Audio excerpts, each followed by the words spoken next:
नमस्कार दोस्तों, एस्ट्रोलॉजर कपिल मिश्रा में आपका बहुत बहुत स्वागत है। आज हम बात करेंगे मित्रों विशेष रूप से विवाह में बार बार बाधा क्यों आ रही है, क्या कारण है, संबंध तय नहीं हो पा रहा है, क्यों, कारण क्या है। आज इस कारण को बहुत ही विस्तार से जानेंगे। लेकिन सबसे पहले मैं आपसे ये कहना चाहूंगा, अगर आपने इस चैनल को सब्सक्राइब नहीं किया है तो चैनल को सब्सक्राइब जरूर कर लें, साथ ही बेल आइकन को प्रेस कर लें ताकि आने वाली जो वीडियो है वो आपको सहजता और सरलता से प्राप्त हो सके। मित्रों, सबसे पहले आप अपनी कुंडली को खोलें और उसमें ये देखें कि क्या आपकी कुंडली में जो सप्तम भाव है और जो पंचम भाव है उसमें राहु की दृष्टि चल रही है। आपकी कौन सी दशा वर्तमान में चल रही है।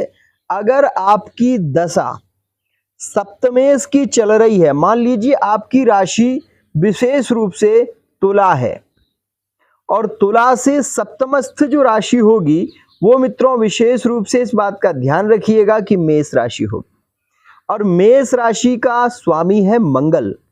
अगर मंगल की महादशा चल रही है तो अरेंज मैरिज के योग ज्यादा बनेंगे। संभावना है कि अरेंज मैरिज होगी भी, लेकिन कारक जो ग्रह है वो शुक्र है और यहां पर कारण जो ग्रह है वो मंगल हो गया। उपाय आपको किसका करना चाहिए? मंगल का।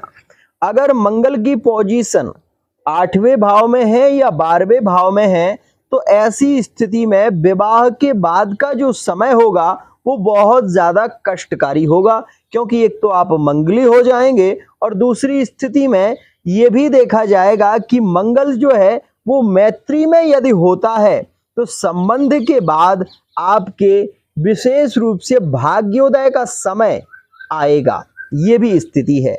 लेकिन ये बात हमेशा ध्यान रखिएगा कि मंगल यदि पंचम भाव पर दृष्टि दे रहा है तो विवाह में विलंब तो होगा, लेकिन विवाह जो होगा वो जॉब के बाद होगा या फिर आपका जो भविष्यगत वर्तमान समय में आप इतना कमा लेंगे जिससे आपको विवाह के बाद के विषय में ज्यादा चिंता नहीं करनी पड़ेगी, क्योंकि आपको एक लक्ष्य मिल जाएगा। लेकिन ये बात ध्यान रखिए, अगर सप्तम भाव में शनि बैठा हुआ है विवाह में विलंब भी ज्यादा होगा, विवाह में 34-35 साल भी हो सकते हैं। और ये बात भी ध्यान रखिएगा कि अगर उस ग्रह से रिलेटिव आप उपाय करते हैं तो वो आपके लिए अतिशीघ्र योगकारी भी हो जाएगा। केवल आपको 3 बातों का विशेष ध्यान रखना चाहिए।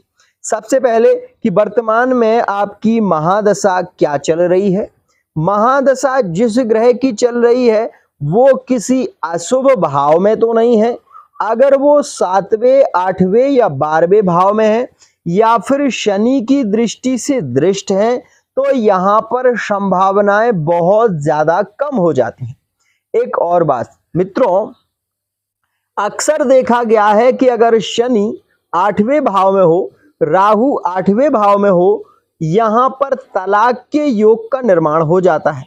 अगर आपकी हस्तरेखा में जो सबसे छोटी फिंगर है, अगर यहां से लाइन निकलकर इस रेखा को काट देती है, ये हृदय रेखा है, अगर इस रेखा को काट देती है तो ऐसी स्थिति में 1000% मैं ये कह सकता हूं कि आपका विवाह टिकेगा नहीं और उसमें तलाक होने की संभावना बहुत ज्यादा होगी।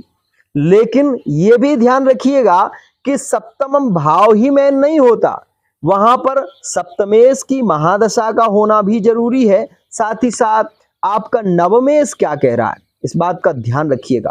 मित्रों, क्या है आज के समय में एस्ट्रोलॉजर तो बहुत होते जा रहे हैं, लेकिन सत्यता यह है कि उन्हें गोचर का ज्ञान नहीं है। वो केवल अपने वीडियो को वॉच करने के लिए ही रहते हैं। लेकिन आपने इस बात का महसूस किया होगा कि मेरे वीडियो लंबे जरूर होते हैं लेकिन ज्ञानप्रद होते हैं और मैं हमेशा वो बताता हूं जो वर्तमान की स्थिति चल रही होती है। तो मैं यही कहना चाहूंगा, अगर आपने इस चैनल को सब्सक्राइब नहीं किया तो सब्सक्राइब जरूर कर लें, साथ ही बेल आइकन को भी प्रेस कर लें। अगर आप भी किसी समस्या से वर्तमान में जूझ रहे हैं तो आप हमारे नंबरों पर SMS कर सकते हैं। फेस रीडिंग, अंक ज्योतिष, हस्तरेखा के माध्यम से आप अपने पार्टनर की सटीक जानकारी प्राप्त कर सकते हैं। एक और बात मित्रों, कई बार ये समस्या देखने को मिलती है, लोग कहते हैं कि गुरुजी मंगली है तो विवाह होना चाहिए या नहीं होना चाहिए या उसका परिहार करना चाहिए। मैं केवल एक ही बात कहता हूं मित्रों, वैसे तो मंगल का जो प्रभाव होता है वो 28 वर्ष के बाद अस्त हो जाता है, उसका प्रभाव शून्य हो जाता है। लेकिन फिर भी क्योंकि मित्रों कहते हैं ना कि वायु का जब वेग आता है तो ऐसी स्थिति में हमेशा ध्यान रखना चाहिए कि मित्रों अगर कोई आक्रामक ग्रह अष्टम में बैठा हुआ है तो उसका उपाय जरूर करना चाहिए। तो मैं सदियों से कह रहा हूं कि पीपल की 7 परिक्रमा लगाने से विशेष रूप से एक मुहूर्त देखिए और उसमें मंगल का योग देख लीजिए। मंगलवार का दिन हो, गुरुवार का दिन हो, ऐसे दिन में आप यदि कन्या विशेष रूप से मंगल की 7 परिक्रमा मंगलवार के दिन पीपल के वृक्ष की करे, साथ ही बेसन के 5 लड्डुओं का प्रसाद पीपल की जड़ में डाले तो मंगल दोष समाप्त हो जाता है। साथ ही मंगला गौरी का पूजन श्रृंगार के साथ में गौरी जी को चढ़ाने से भी मंगल का प्रभाव अस्त हो जाता है, मंगल शांत हो जाता है। लेकिन यह भी ध्यान रखिए, जिनकी कुंडली में तलाक का योग है, मृत योग है, अकारण अकाल मृत्यु का योग है, वो विशेष ध्यान रखें। उनके मन में बार बार ये विचार आएंगे, प्रेम संबंध जब टूटेगा, ज्यादा ब्रेकअप होंगे तो मन में ऐसे विचार आना तय है कि मुझे जीना नहीं है, मुझे मर जाना चाहिए। ऐसी सिचुएशन जब आपके मन में ज्यादा घर करने लगे तो आप एक सटीक एस्ट्रोलॉजर से विशेष रूप से अपॉइंटमेंट जरूर ले लें। आज के लिए इतना ही।